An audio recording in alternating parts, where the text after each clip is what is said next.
This video, what we'll be sharing with you guys are 5 effective ways for us to save money.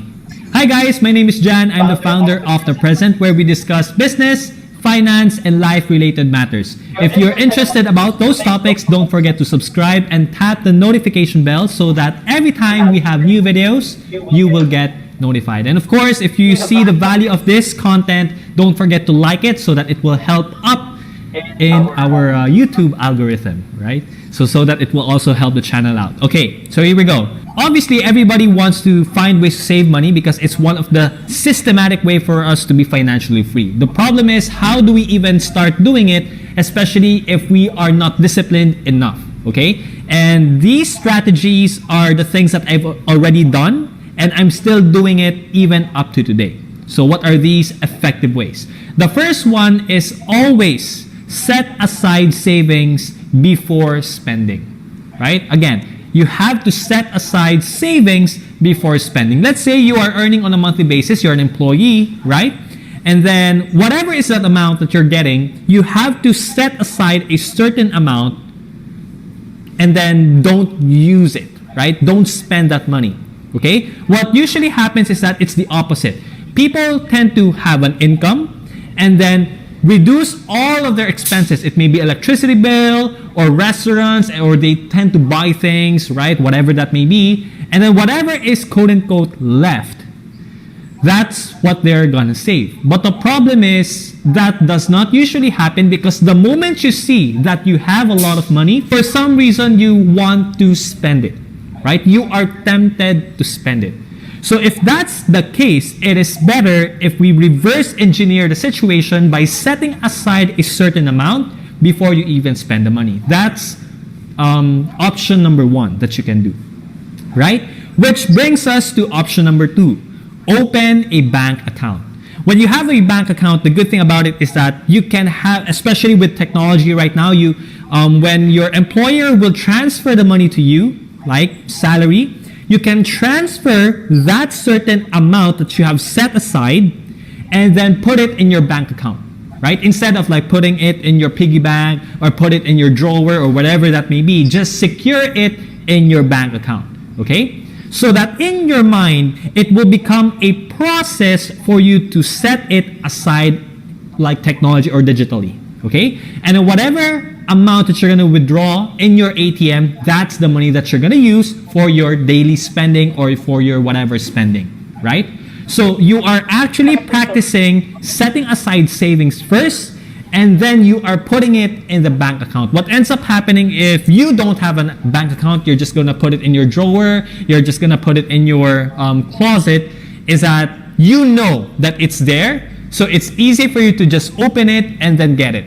Unlike if the bank is not within your reach, right? Then you still have to go to that bank and it's gonna be a cause of inconvenience, which may trigger you to not do it at all. Okay? So there are a lot of perks as well of opening a bank account, but that's not going to be the topic for today. At least you know that it can really help if you're gonna open an account in the bank. That is option number 2. Option number 3 is only bring the money in your wallet that you need, right? Only bring the money that you need. This is one of the things that I really liked, and I also practiced when I was still a student, right? So obviously, I got an allowance, right? Daily allowance from my mom, but sometimes I also didn't receive an allowance because I was doing network marketing, and because I was doing network marketing, I was able to earn some money as well in retail or recruitment or commissions and blah, blah, blah. Okay, but the point is, I have a certain money that I earn from allowance and from the network marketing gig. So what I do is that I calculated first how much money do I actually need on a daily basis. All right, and it turned out it was around 42 pesos. Right, that includes the transportation and my lunch. Right, which is only 1 rice and 1 fried chicken or whatever variant that I choose. Okay. So what I did was that I just put 50 pesos in my wallet. Even if my mom will give me 200 or sometimes 100, even if my commission will reach around 10,000 pesos or like 5,000 pesos, whatever the amount is, I just put 50 pesos in my wallet. Why? because it is a sign for me that this is the only money that I can use for today. Get it? So you are challenging yourself to find ways to fit all of the things that I need in that 50 pesos. Was it easy? Well, definitely not, especially if you have friends who will invite you to do other things, right? Like eat at here, eat there, or buy this, buy that, right? But since I'm doing my best to save money, that's what I did when I was still a student, right? And my few years of being an employee, that's also one of the things that I did. That is effective way number 3. Another thing, which is number 4, is that you always have to set a budget, right? How much money are you going to spend for your rent? How much will you be spending for your food? How much will you be spending for your electricity bill or your utilities, right? You have to find a certain amount. You have to set that amount so that you will work around it. For example, let's say you're renting a boarding house, and then the electricity bill, it will be upon you. So you want that on a monthly basis, at a maximum, you're gonna spend 1,000 pesos of it because you're not always there. So it's quite practical for you to spend 1,000 pesos. You spend 8 to 12 hours in your work, and then after that, you go home, right? And sometimes you don't even go home immediately, you also go out during the times when the pandemic wasn't here, right? So what happened was, if you know that you are setting aside 1,000 pesos for your electricity bill, you're not going to just turn on the air conditioning unit, right? Or like turn on the lights all the time, right? Even though it's daylight, because you are trying to find a way to push or like congest all of it in 1,000 pesos. And that's because you have a budget. If you don't have a budget, what ends up happening is that you're just gonna spend all the money because you think that you have a lot of money and it's okay for you, because you don't have a budget. Okay? That is way number 4. Number 5 is do not buy things that you don't need. Okay?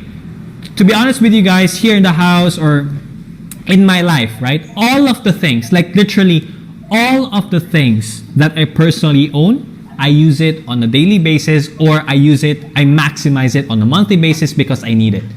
Okay? So what ends up happening if you're just going to buy things that you don't need is you're gonna, like, in the beginning you feel good that you own it. But after a while, you're gonna feel, you're just gonna throw it there, you're just gonna put it there, and then you have this buyer's remorse, or you would want to sell it in the future because you don't even use it. Sometimes you're just gonna give it away, right? In fact, and I'm hoping that you're not this kind of person, but if you're buying things so that it will make you look like you're rich, or you want to impress somebody, or you want to fill the void inside of you because you feel that you want to have this so that it will make you happy, then you have to change your mindset and your discipline about that. So those are the 5 effective ways, right, for us to save money. I have experienced this and it has been a huge help in my life, and I'm pretty sure if you're going to apply at least some of these things, it's going to help you as well. Okay? Once again, if this video added value in any way, don't forget to like this video so that we will know that it added value to you. Question of the day. In your own ways, what are good strategies for us to implement for us to save money? This video.